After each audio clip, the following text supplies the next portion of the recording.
Saint Anthony was born in Egypt around the year 251. His family was wealthy and they were Christians. Anthony grew up with everything he needed, but he was a quiet young man who did not seek worldly pleasures. Instead, he preferred to think and to be still. When his parents passed away while he was still young, it left him with a large inheritance and the responsibility of caring for his younger sister. This was quite a big responsibility for him at the time. One day Anthony went to church and heard the gospel being read. The words spoke deeply to his heart. Jesus said to a rich young man, "If you want to be perfect, go, sell your possessions and give to the poor, and you will have treasure in heaven. Then come, follow me." Anthony felt these words were meant for him. He felt a strong call from God and knew he had to change his life. This moment was a turning point, and he decided to answer this divine call. Anthony took these words very seriously.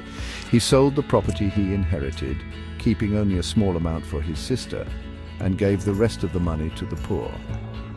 He then found a place for his sister to live with a group of good Christian women, a kind of early community for women. With his duties fulfilled, Anthony was free to seek a life of prayer, dedicated only to God. His journey into solitude began near his own village, living a simple life and learning from older wise men who already lived ascetic lives. They taught him about prayer and discipline. Anthony practiced fasting and long hours of prayer, working with his hands to support himself.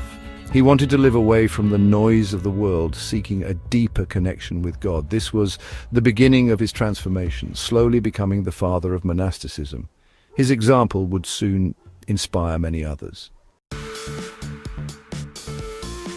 Anthony moved further into the desert, to a place called Pispir, an old Roman fort.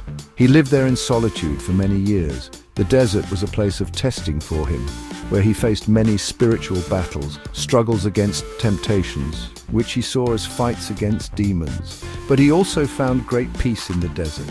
The silence helped him to hear God's voice, and he learned to depend completely on God. His faith grew stronger with each trial. His time in solitude was not wasted. People heard about this holy man in the desert and were drawn to his wisdom. They came to him for advice, wanting to learn from his way of life. Anthony did not seek to be a teacher, but his holiness spoke for itself.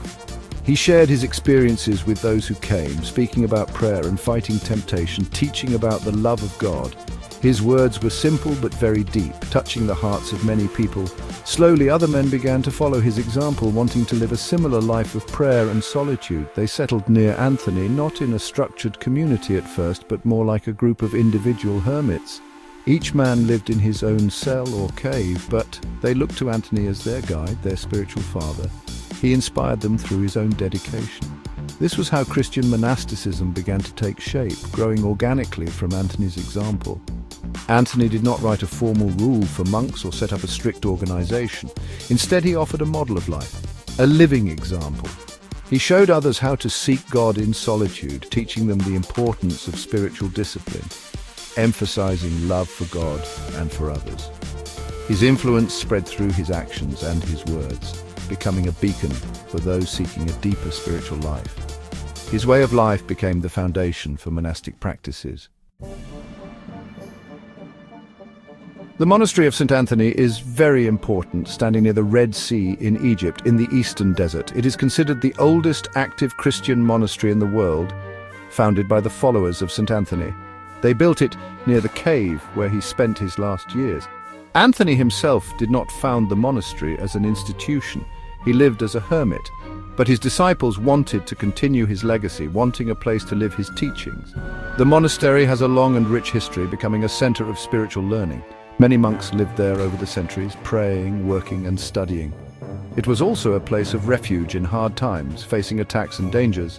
But the monks persevered, keeping the flame of faith alive in the desert. The monastery holds deep spiritual significance for Coptic Christians, symbolizing their ancient faith and representing the endurance of the monastic tradition. The monastery of St. Anthony is a remarkable place with high walls like a fortress to protect it from raiders. Inside the walls there are several churches. The oldest church has beautiful ancient paintings telling stories from the Bible and showing scenes from the lives of saints. The monastery has a library with old manuscripts, very precious books containing ancient wisdom and knowledge. The monks still use some of these old traditions. The spiritual significance of the monastery is immense, a direct link to Saint Anthony, embodying his spirit of devotion. For centuries, it has been a place of prayer, where monks dedicate their lives to God, following a rhythm of prayer and work. This tradition goes back to Anthony himself. The monastery is not just a historical site, it is a living spiritual center, continuing to inspire people today, showing the power of a life dedicated to seeking God. Saint Anthony's influence on Christianity is very large. He is called the father of all monks. His life inspired many important Christian figures like Saint Athanasius, Saint Jerome, and Saint Augustine. Athanasius wrote The Life of Anthony, a book that became very popular, spreading the ideals of monasticism throughout the Christian world.